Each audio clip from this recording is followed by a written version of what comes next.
The red corner, he's wearing the black trunks with white trim and weighed in at 132 and 1/2 pounds. Hailing from Fort Wayne, Indiana, he has a professional record of 1 win with 1 loss. Ladies and gentlemen, please welcome Reggie, the Assassin Sanders.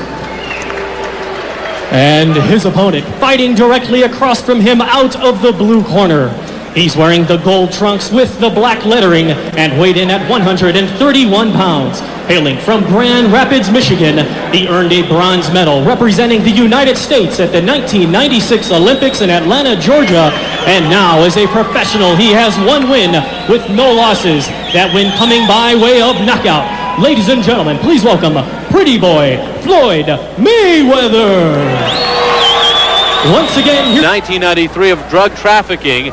And when Floyd Jr. was a kid, his father used to put him on his shoulders and help him hit the speed bag. He says, when my dad comes out of jail, I'll be there for him. I'll put him on my shoulders and make him a better life so he doesn't have to eat bologna sandwiches the rest of his life. Not that there's anything wrong with bologna. No, but exclusively it's not good.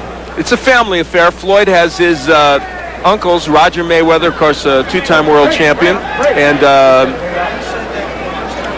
Jeff. in the corner, and Jeff, thank you. I knew I'd forget one of those Mayweathers.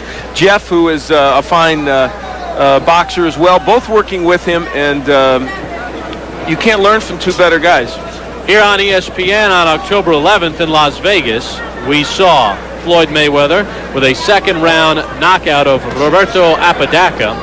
Mayweather won a bronze in the Olympics. In fact, on July the 31st, he became the first American in 20 years to beat a Cuban in the Olympics as he edged Lorenzo Aragon 12-11, then lost that controversial fight in the bronze medal round to Serafim Todorov, and many felt Mayweather was a winner.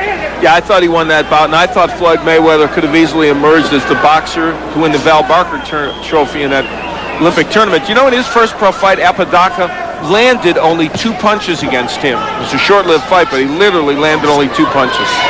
The left hook of Mayweather is his big weapon. Sanders trying to dig to the body. Now, is it a problem for Mayweather that he's fighting a southpaw in his 2nd pro fight, or does his extensive amateur experience negate that? Yeah, the second part of what you said is in fact the truth. It's he has fought so many southpaws as an amateur that he's very hip to what to do to him, and you see it here. He's moving off to his left, trying to cut that ring off. He wants to throw the hook to the body and the head. And you feel footwork is the key? Yeah, it really is. You want to move to your left, and you see Mayweather doing it, get his left foot outside the right foot of the southpaw you're fighting, and that's where Mayweather is. He's trying to get that hook in there. Took a nice right hand, though. Has not been a bad first round for Reggie Sanders. Mayweather can strike quickly. He's got a lot of power at this weight.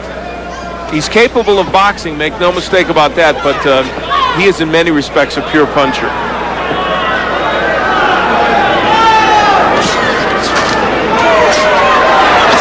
Mayweather hooking to the body. Sanders got caught up in the ropes there, and Mayweather took a little advantage of it by landing a couple of shots. Round number 1 coming to an end. This one is scheduled for 4. Floyd Mayweather Jr. against Reggie Sanders on ESPN.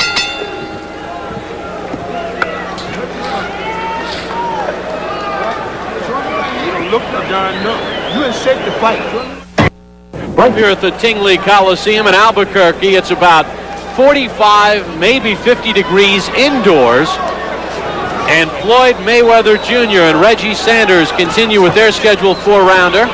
Here in round 2, and look at Sanders putting his punches together. He says, I don't care if you're an Olympian, I don't care if you get good press clippings, I don't care if your uncle is a champion. I came here to try and win this fight. That's what I'm doing. Well, he didn't say all that literally, but that's what he meant. In between rounds, Miguel Diaz humming raw high to Mayweather. I noticed that. There's the numbers. Mayweather with a very slight edge. Miguel, a man of many talents, he's rule him, rule him, rule. I don't know what that was all about, but it was a nice tune. I don't know if Mayweather was hurt there or if he just stumbled, if their feet got tangled. But so far, Sanders controlling the action here in round 2. He really is. He's going after Floyd Mayweather and landing some body shots and not allowing Mayweather to get his punches off. Now, the danger in doing that is Mayweather's a very good counterpuncher. There's an example. And you could walk right into something and it would be lights out.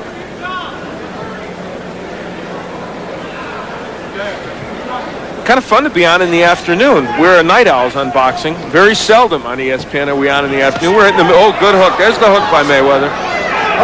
It may look wide, but it's got pop. Referee Larry Chavez steps in. Hey, don't forget, right after ESPN's championship boxing, college football, Tennessee and Vanderbilt, Ron Franklin, Mike Gottfried with the call. And a lot of people, good hooks by, man, a lot of people think Vanderbilt has a chance for an upset in that game. So it should be, I bet it's going to be a close game. And Sanders continuing to press Mayweather. But now Mayweather's starting to get some of his power shots in. There, that right hand and the hook. That's the combination punching of Floyd Mayweather. We saw evidence of it at the Olympics and, of course, in his first fight against Apodaca, when he threw 35 punches per round and landed 49% of his punches, 69% of his power shots.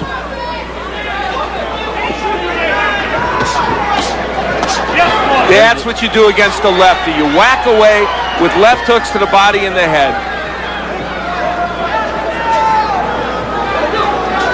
Final 30 seconds of round 2. And I wouldn't be a bit surprised if Jeff, who is still an active boxer, gets in and is very adept at switching, spars with Floyd and gets in there and works as the lefty when they're facing a lefty. Final seconds of round 2, scheduled for 4. Floyd Mayweather and Reggie Sanders on ESPN. Round number 3 underway in Albuquerque. Bob Papa along with Al Bernstein on ESPN's championship boxing. Floyd Mayweather, a bronze medalist in the '96 Olympics, taking on Reggie Sanders. And so far, Al Sanders has not backed down from the high-profile Olympian. No, he really came after him in the second round, but Floyd Mayweather reacting very, very well, counterpunched extremely well, and had himself a very good second round. And this will give us an indication of how well Mayweather did in round 2. Landing right at that 49%, which is exactly what he landed in his first pro fight overall. Nice to see Bob Canobio and Logan Hobson from Punch Profile make it here to Albuquerque. Of course, they worked last night's show on the Deuce in Roanoke, and they made it here with time to spare. Driving through winding roads in the Ozarks to get to an airplane, this is what I call dedication. Or possibly insanity, I'm not sure which. Sanders giving Mayweather enough movement to negate Mayweather's jab.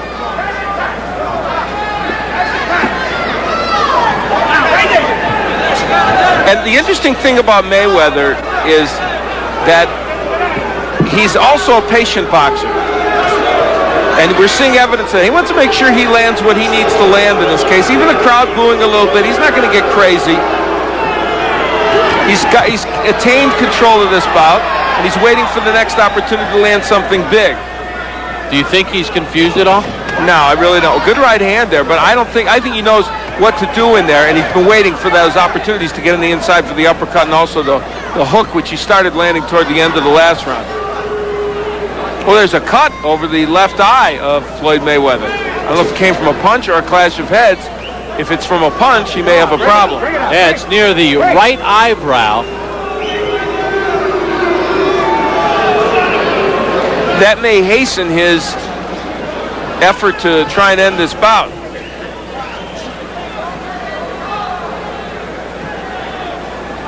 Right now, Reggie Sanders doing a pretty good job of making himself a target Mayweather can't hit.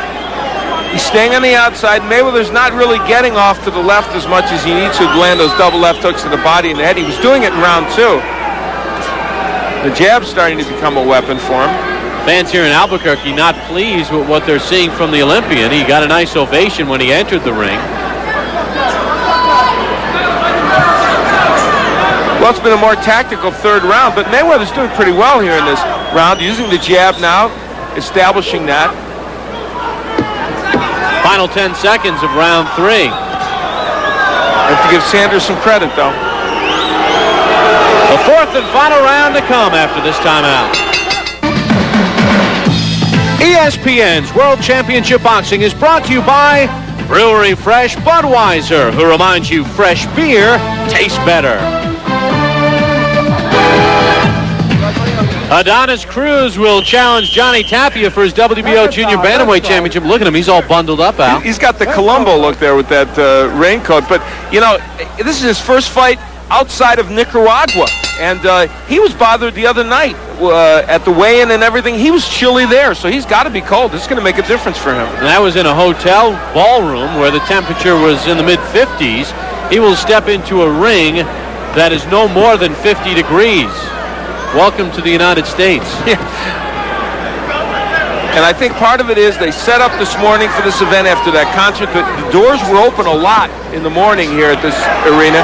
They're closed now, but boy, the cool air just stayed right in here. This fourth and final round underway, and let's see what Floyd Mayweather does. Do you think he's winning the fight, Al? Yeah, I believe he is winning. I've actually given him all 3 rounds, even though 1 and 3 were very close.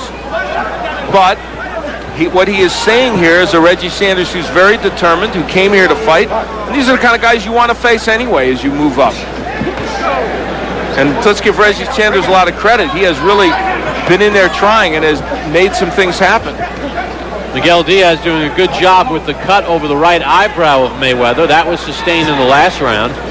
Mayweather did not realize he was bleeding until after the round. Now that is an illegal maneuver, but one that is used so often by fighters we almost forget that it's illegal, as Mayweather pushed Sanders aside. Mayweather now using a lot more movement, making Sanders come to him.